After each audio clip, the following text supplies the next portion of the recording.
All right, so we're continuing to follow this growing animus at the center of the Democratic Party here at this point, or the center of the left. So a great breakdown here from Ben Burgess in Jacobin saying, Jimmy Dore is right about the urgency of Medicare for All, but AOC isn't the problem. And that is probably my a great summation of how I've seen this fight, kind of through checking in on Twitter.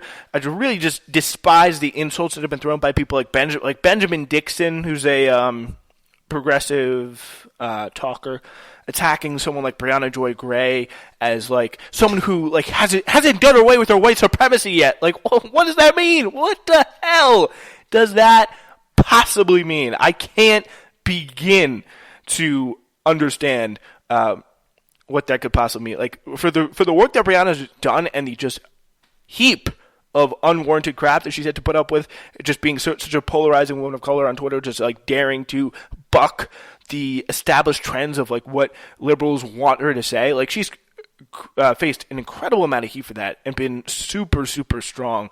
And for him to come out and say it's just absolutely pointless. In the same way, people like Jimmy Dore going on, as I said the last time we talked about this, and be like, AOC's gaslighting you. AOC's gaslighting. This guy clearly does not know what that word means. So just the vitriol against these two forces who really all in the end came together to support Bernie. A lot of people. It's so stupid. Like, we're all fighting on the same roof.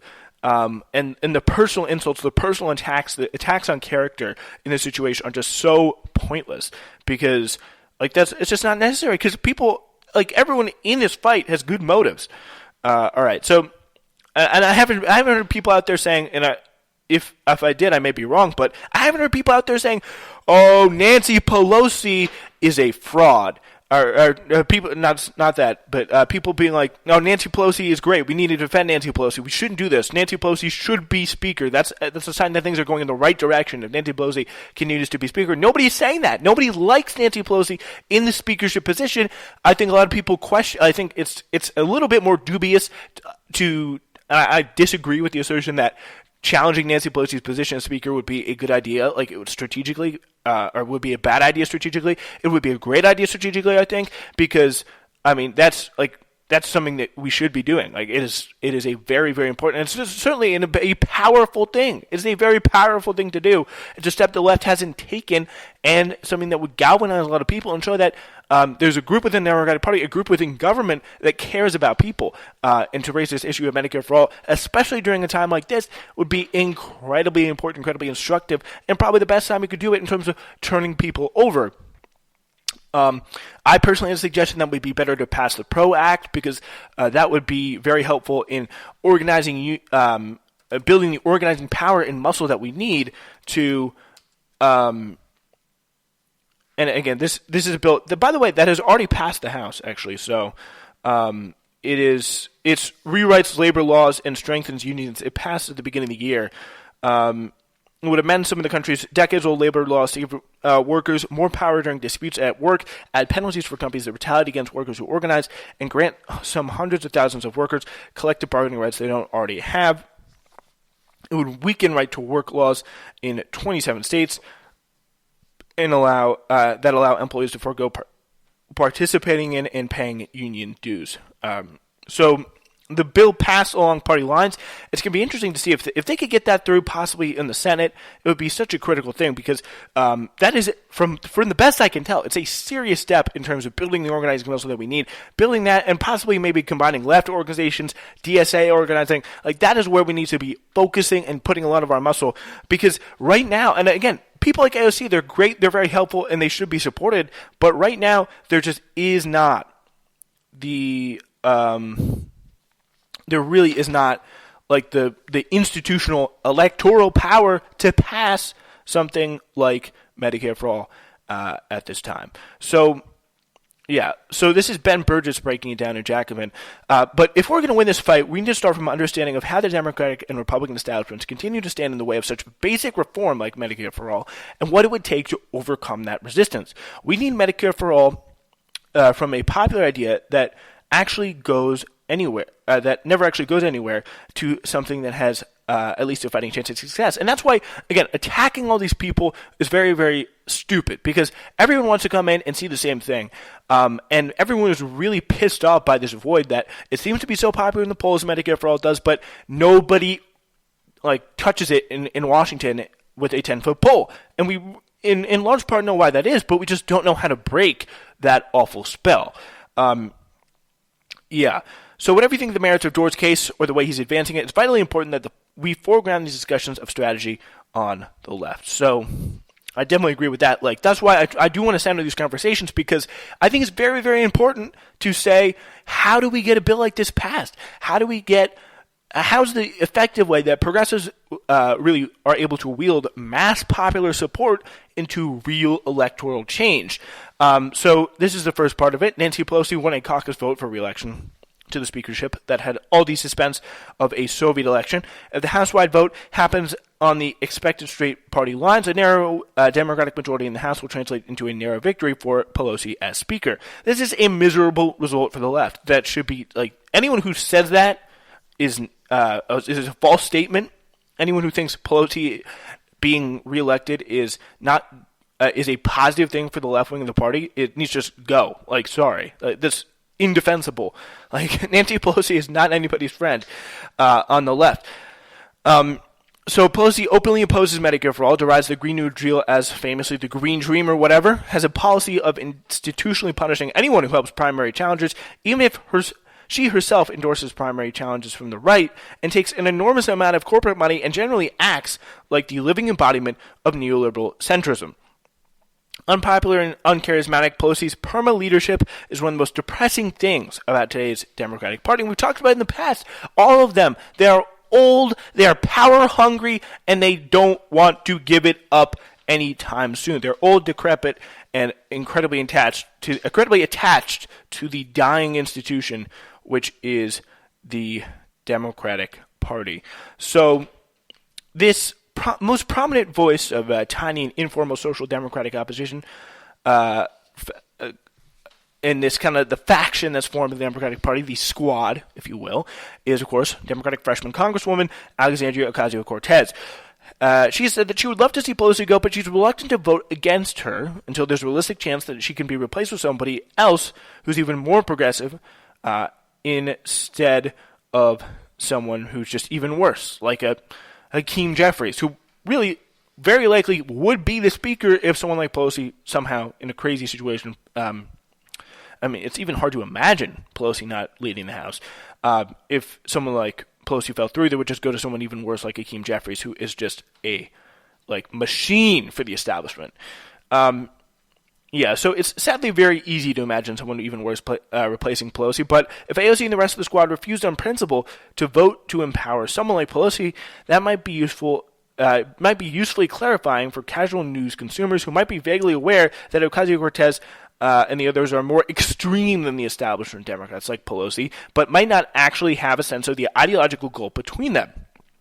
And a lot of people don't like Pelosi, and a lot of people like Medicare for All, and moreover, the policies that people like AOC support. AOC's, I don't know how popular she is personally, but her policies and her rhetoric will make her popular if she communicates them the right way, which I think she can. So the long-term strategic benefits of a clear ideological differentiation might be worth the short-term price of a slightly worse speaker. So I'm not really sure if that's entirely true, because because of course she's referring to that kind of propaganda aspect of kind of what Kyle Kulinski was saying the last time we talked about this was, we have a common, we have a common list of people to primary. We know who's going to support it. We know who's going to pass it. And it really, I think, is I don't think people even if they do vote for it, they will vote for it knowing that it will most likely fail in the Senate, if the Senate, as it most likely will, goes red or stays red. And it may not even get past Joe Biden because, again, he said if it came to his desk, he would veto it. So, yeah, I think there's better ways to, again, I don't know how it's going to be played in the media. That's the question. Like, there's so many variables that we would have to take into account once the first fight happens, and if this is going to be part of a larger fight for Medicare for all at this point. I mean, I don't know, but it's hard to see Joe Biden just being like, okay, yeah, let's. They passed it through the House. That means we gotta accept it, and it's very, very possible that Biden could veto it anyway. So when LA Chargers running back Justin Jackson took up Dora's cause on Twitter, AOC responded that House progressives have been using leadership votes to bargain over issues like committee appointments and the vile PAYGO rule. But Dora's specific demand is that instead of any of those issues, they focus on demanding a floor vote on Medicare for all. And supporters of Dora's proposal, like Crystal Ball, have suggested that given the dispute about whether AOC voted against the CARES Act, she doesn't deserve the benefit of doubt that she's using whatever leverage she has against Pelosi in an effective way. And in terms of that claim there by Ball, I would say that, I mean, I don't think there's any point in giving people like AOC. The politicians aren't your friends. You're not like, hey, no one should be idolizing any politician. I don't care how good they are. They should be constantly, for whoever they are, whatever party, whatever place, they should be pressured. They should be, I think, from the outside to represent people who they claim to represent. I mean, of course, you treat some of them better than others because they're friends. Like, they're more friendly to you than others. But, I mean, that shouldn't hinder anybody from asking for a possible better situation. That's definitely for sure. So, I mean, no one should be worried about, are we going to hurt AOC's feelings? Like, I highly doubt that kind of the blowback that AOC would get from anyone on the left would be nearly as bad as the stuff that she gets from the right on a general basis. But Dora has argued that there's an urgent imperative to demand a floor vote now. In 2 years, he says the Democrats are going to get wiped out in the House. They will lose their majority and their speakership. As such, this is the only time the squad can force a Democratic speaker to hold such a vote. If it loses, he's argued, we can put a marker down and identify those who vote against it so voters will punish them in the future. And again, how are they going to punish them? How are voters going to punish them in the future? What is going to be the mechanism to ensure that that happens? We have to build that before the vote can happen in the first place.